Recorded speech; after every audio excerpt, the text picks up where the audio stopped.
Hello, everyone. My name is Brendan, and today I'm going to be talking to you about cannabidiol, which is most commonly referred to as CBD. With the war on drugs, we see there being different statutes set forth for um, certain drugs on a state level and on a federal level.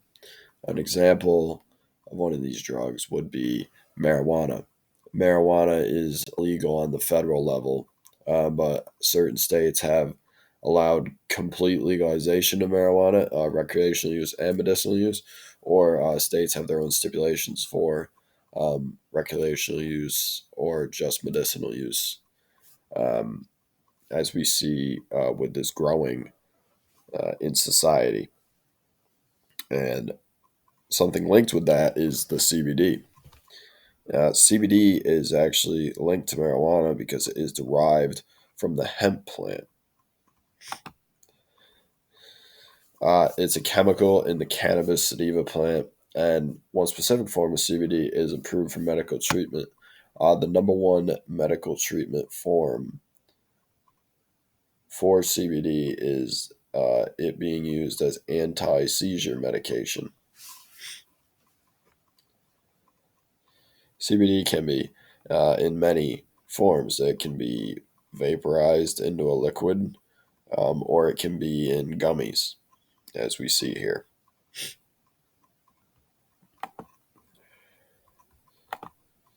For the contents of CBD, marijuana has THC, tetrahydrocannabinol, um, that is not in CBD products.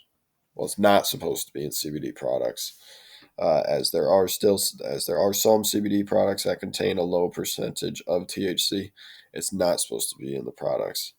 Um, CBD is mostly in oil form, but can sometimes be in a vaporized liquid. You go back here. Um, this is the liquid CBD. This is what it looks like. Um, that is the kind that can be vaporized, put into it. A lot of things people ask with the CBD is it legal? CBD actually is legal in all 50 states, but the laws differ from each state. New York has legalized medical marijuana and CBD products that are approved by the FDA. Massachusetts, New Hampshire, and New Jersey all do the same thing, but Texas has a little bit different. Um, Texas has the use of CBD products is legal if it's below 0.3% THC. However, CBD for medical use is legal as long as it's below zero point 0.5 THC levels. Um, so that shows they have a different stipulation or statute for regular people using CBD or for people using it medicinally. There's a 0.2% difference in terms of the THC levels when, in technical terms, the THC is not supposed to be there in the CBD to begin with, but we do see some forms with that in them.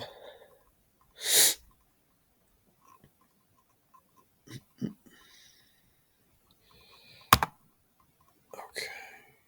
In a court case that involves the CBD was in April 2021. The Michigan Poison Center at the Wayne State University School of Medicine, they warned the public about products that contain Delta 8 THC, uh, which is a compound that can cause adverse health effects due to misleading packaging and the possibility that the products can be mistaken for CBD. Delta 8 THC is what we see in marijuana products. Um, it is what people like the marijuana so much because it contains the delta 8 THC. It gives them their high, the effects they want, the sense of euphoria that they want um, from the marijuana, from the THC, from getting the high. But sadly, there's misleading packaging that makes it makes their way onto the CBD products. People not knowing which product it is can cause a huge risk and danger when it comes to purchasing and the intake of CBD products. They actually found in March of 2021 here, poison centers throughout the United States were told about both possibilities on how there is a possible exposure for adults and there's also a possible exposure for kids and pediatric users of the products containing the Delta 8 THC. The products have been mistaken as CBD products, which is bad. There was actually a case that the Michigan Poison Center found um, out about was there was a boy who had some of his parents' candy, which he was not wasn't candy he wanted.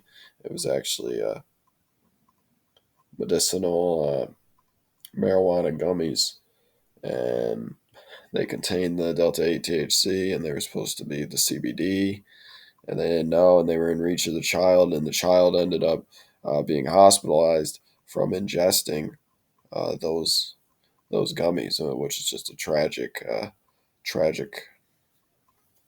very tragic thing to occur in society. We see it happening more and more as if you publicize something with the gummies or something like that, it is going to attract a youthful audience, and the companies they are aware of this, but that doesn't stop them from producing their product as it's still making them money, and they just continue to go on their way. You have all these legislators that are making these laws and CBD regulations when the main thing with the CBD products is that there are still some that have psychoactive properties, which causes the problems in terms of kids taking the parents' gummies that they got from a vape shop or something in regards to that. We see a um, growing, you know, inventory of vape shops in society now, and we see that the CBD products are possessed there. When the kids ingested the gummies, they uh, they had blood pressure problems, breathing problems, uh, and also some of them even had vision problems after they did because they are, you know, a young kid. Their body's not fully developed, and their brain doesn't know how to handle the whole situation, and neither does their body. And it can, I mean, luckily the kids were able to um, get better and move on, but that just shows you that there is a risk with the CBD being allowed into society, and as easy access as it is for people to gain. Overall, with the war on drugs, society just needs to reevaluate um, the access and regulations of the CBD because we see too many problems and too many cases, just like the ones in Michigan, uh, where the wrong product is being sold and tragic events are occurring because of it. And is it worth it um, to allow the CBD that easy access? That is a question that should be asked to the legislators. So that is CBD and what is CBD and what is contained in the CBD, and also the legal standpoint of the CBD. Thank you.